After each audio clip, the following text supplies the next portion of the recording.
Bonjour, aujourd'hui on va parler de Y, le dernier homme, donc Why the Last Man. Hop, je vais y arriver, il est là. Alors, écrit par Brian K. Vaughan. Alors je sais que Brian K. Vaughan il est apprécié par beaucoup pour Saga, que j'ai là. Voilà. Mais chez moi, Saga, ça passe pas. Et j'ai essayé, hein. Voilà, là j'ai le premier trade paperback US qui coûtait que dalle. Il coûtait 10 dollars, donc ça m'a coûté 7 euros, je crois. J'ai essayé, suite à ça j'ai emprunté la VF, les tomes jusqu'au numéro 4 je crois, et j'accroche pas.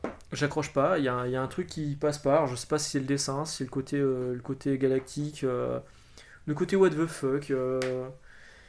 J'ai pas accroché. Alors que bizarrement, enfin, j'aurais voulu l'aimer parce que ça j'ai adoré, ça c'est un putain de chef-d'œuvre.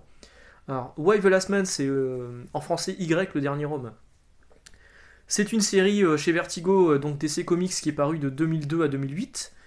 Il y a sur 60 numéros. C'est l'histoire de ce personnage que vous avez là, Yorick Brown, qui est le seul survivant d'un virus, enfin, qui a tué tous les mâles de toutes les espèces humaines sur Terre. Alors, en survivant, il y a Yorick qui est là, et il y a son singe capucin, Ampersand en VO et Esperluette en VF. Esperluette, oui, Ampersand c'est Esperluette, ok. Mais Esperluette, ça fait un peu féminin, je trouve, alors que c'est un mâle. Je trouve ça un peu middle, mais bon, soit. Donc j'adore Y le dernier homme, je le recommande souvent en fait quand on vient me voir en librairie, qu'on me demande je voudrais lire du comics mais pas forcément du super-héros. En général ça revient assez régulièrement dans mes conseils, c'est-à-dire que c'est du comics mais bah, c'est pas un mec avec une cape quoi. Donc c'est l'histoire de ce monsieur qui est seul, le seul humain, le seul mâle encore vivant sur Terre. Il ne reste plus que des femmes. Pourquoi? Alors ce sera expliqué au fur et à mesure. La révélation d'ailleurs de pourquoi lui a survécu et pas les autres, elle est d'ailleurs assez folle et vraiment cool. Il sera accompagné de l'agent 355 envoyé par sa mère, enfin la mère de Yorick Brown, pas la mère de l'agent 355, pour le protéger. Parce que en fait la mère de Yorick va devenir présidente des États-Unis. Parce que étant donné que tous les hommes sont morts dans la chaîne de commande, donc il y a le président des États-Unis, il y a le vice-président, le secrétaire, machin, le ministre, machin, machin. Il y avait que des hommes et à un moment arrive, alors je sais plus ce qu'elle était, secrétaire d'État ou un machin du genre, mais elle était super loin dans la chaîne de la hiérarchie en fait. Mais comme c'est la première femme à arriver dans la liste, boum, elle est catapultée présidente des États-Unis. Et du coup, c'est vachement intéressant parce qu'on arrive sur une société matriarcale, on se rend compte qu'il y a des choses qui vont mieux que sur le monde normal. Et donc il va y avoir des clans, il va y avoir les Amazones, où comme les Amazones de l'Antiquité, elles se coupent un sein histoire de pouvoir mieux tirer à l'arc. Sa sœur, la sœur de Yorick, va faire partie des Amazones. Il y a une scène qui est plutôt cool déjà dans ce premier TPB US que j'avais beaucoup aimé. Hop, il y a une nana en fait qui ramasse les corps des hommes qui sont pour les foutre dans une benne, voilà, voilà. Et la nana explique quand tu penses qu'il y a à peine 2 mois, je me suis fait refaire les seins pour pouvoir faire une carrière dans le mannequinat. Donc tout au long de la série, on va découvrir la société telle qu'elle est maintenant qu'il n'y a plus d'hommes. Alors, Yorick est le dernier homme sur Terre, soit.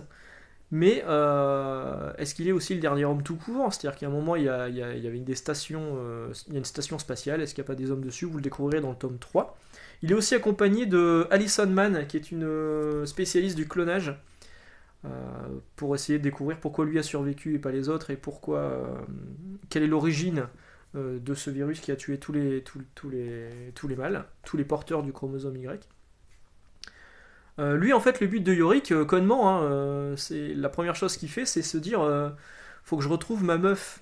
Donc en fait, on pourrait se dire hein, je suis le dernier homme sur Terre, trop cool, ça va être la fête. Non, lui, il veut retrouver sa meuf. Mais sauf que sa nana, elle est en Australie. Lui, il est aux États-Unis, donc il va traverser tous les États-Unis, protégé par l'agent 355 et en compagnie d'Alison Mann et de son singe, du coup en personne, pour rejoindre Beth en Australie. Beth, c'est sa copine.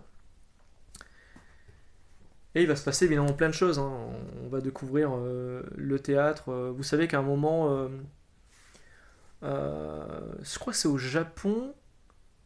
C'est au Japon où les femmes jouaient des hommes dans certaines pièces de théâtre, je sais plus. Enfin là c'est le cas aussi du coup.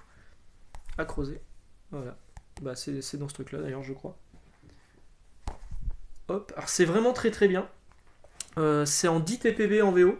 C'est paru en VF d'abord chez Semic, sous 2 volumes, mais Semic a mis la clé sous la fin, a arrêté de faire des comics juste après.